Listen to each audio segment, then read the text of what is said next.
Okay, the next thing we're going to do after we established our ground manners on day 2 is we're going to saddle her up. Now, when I saddle up a colt on day 2, I don't personally like to lunge them first. I'm going to let them learn to be saddled from the start, and if there's an issue, I'll lunge them afterwards. If they want a buck or anything like that, I'll take care of it afterwards. But I'm the kind of guy that likes to have my colts so I can grab them out of the pasture and go for a ride. I don't want to lunge for an hour before I saddle and then lunge for another hour before I ride.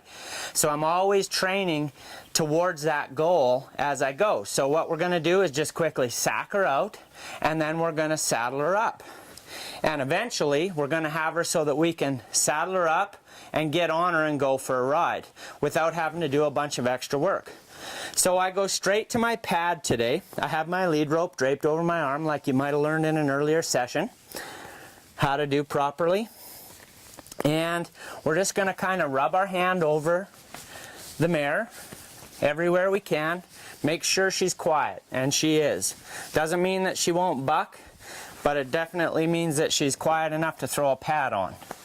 So we're just going to tap this pad around, rub her in the girth area.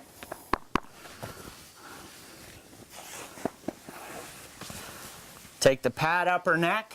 Whoop, little bit of a issue there. She's a little bit sensitive about her pole still, and that's something that we just got to be aware of. It's not something we got to worry about. It's just something we got to work on a little bit every day, and we'll address that today a little bit more.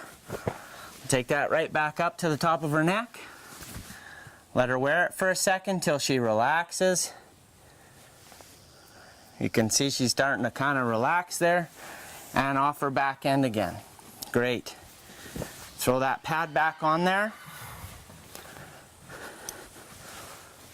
and do the same thing. Repeat on the right hand side. If she wants to move, I don't worry too much. I just stick with her. I don't like to sneak around my colts. I like to hang around them. Sometimes on a colt that's a little more quiet like this one, I like to act around her how I might act on a day when I'm actually in a little bit of a hurry, so she gets used to me being that way that much faster. A week from now, I might be in a hurry, so I want her to be accustomed to that, because I know then that any day that I'm not in a hurry, she's going to act really quite normal and quiet. So I'm not afraid to chuck my pad around on her and act like I'm in a bit of a hurry. I don't, like I said, like to sneak around them too much, but I do like to have them broke so that I can quickly saddle her up and get on the road. She's good about where I touch for where my cinch is going to sit. She's pretty good about that. Spend a little bit of time there. Now when I walk forward to go get my saddle, I'm going to start making a habit of taking my hand this way over her neck. Multitasking, it's colt starting. When you're walking forward, you may as well take your hand and rub it over her ears. If she's got a little tiny bit of an issue there, this mare likes to carry her head a little bit higher.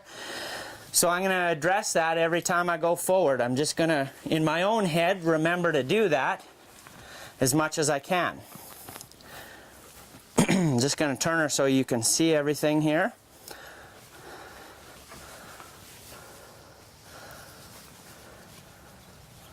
Now when I pull this saddle pad forward, it was just leaning back a little bit. I'm going to pull it forward more than I have to, so I can push it back again. So all that hair that's underneath that pad is laying flat. It's not backcombed and sticking straight up, because that could be uncomfortable. Showed you how to carry your saddle under your arm and just swing it on up there. Let it land gently on her back. Clear a little spot there for her wither under the front of your pad. Now we're going to go ahead and walk around and change or let down our cinches. When I walk around her, I stay fairly close to her so that she doesn't want to move forward and follow me, because I want her to stand still right now, and I don't want her to spook from the saddle and maybe jump on top of me. So I try and stay in a little bit close rather than taking a wide path around so she'd follow me and possibly spook. I just stay in nice and close. It's all about safety. Now I put my saddle or my stirrup up, let my ladder go down. Remember the left hand when you pick up your front cinch and back cinch. I've got my lead rope draped over my left arm so my hands are free to work, but I can always go back and grab that lead rope. Just real simple, it's right there, okay? It's really hard to do things when you're holding that lead rope and have two hands, so I just like to drape it so I can have a real quick grab at it and have control of my horse. So left hand, reach down, lay that cinch on the horse's girth area here. Make sure that she's not getting tight. If she is, you need to do a bit of work here and get them sacked out in that area a little bit more. And I'm sure we'll have some colts like that on this channel. Nice thing about this colt starting channel is it's all unrehearsed. You know, yesterday we had a mare this mare was real simple to start, and then once she got saddled, things changed a little bit. And there's no scripts here. What you see is exactly what's going on. So, you know, every colt's a little bit different. And that's a nice thing that we really want to be able to show you here when we start different horses on this channel. I've got 2 wraps. I'm just making sure she's soft here. I'm going to go for my third.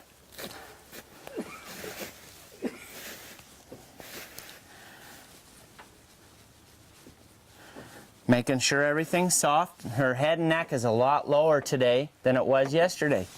Take inventory of all that stuff. Now, you can see her ears are relaxed, her eye is relaxed, and I'm watching her as I cinch her up. I'm pulling down on my latigo here with my right hand and up on the last wrap of my latigo with my left hand. That's making my latigo tighten up smoothly, and there's no herky-jerky cinching up going on. It's all just nice and smooth to keep her nice and relaxed. And we're going to cinch her up once we find a hole here that's suitable. You can use leather or nylon latigos. It's up to you. When I start colts, I like to use cinches that have a D-ring and a tongue rather than just a cinch that doesn't have a tongue and I have to tie off. I like to have a good setup here so that I can be safe. So this is a tongue. Some cinches don't have it, and you got to do a tie, like a tie off here. When I'm starting colts, I like to make sure that I have a cinch with a tongue and latigo with holes in it. Now you saw her sniffing that saddle on the right hand side. Now I'm going to just put my latigo in place. When she was sniffing that saddle, I want to be aware that if she takes a step, it might cause her to buck. And then she's going to jump into me because she's facing that way, her body would come this way. So you'll see I put my hand on her just in case. Day 2 sometimes can be a little bit more of a unique experience starting colts than day 1 was. So I'm going to slide under here with my left hand, grab my left cinch or my back cinch, and I'm going to cinch it up, not tight, just enough that it's there. As time goes on, we'll cinch it up tight. And what we're going to do is we're going to just let her sit here for a minute today. We're just going to let her sit and relax for about 3 to 5 minutes, as long as she'd like to. Not more than 5 minutes though, just 3 to 5 minutes.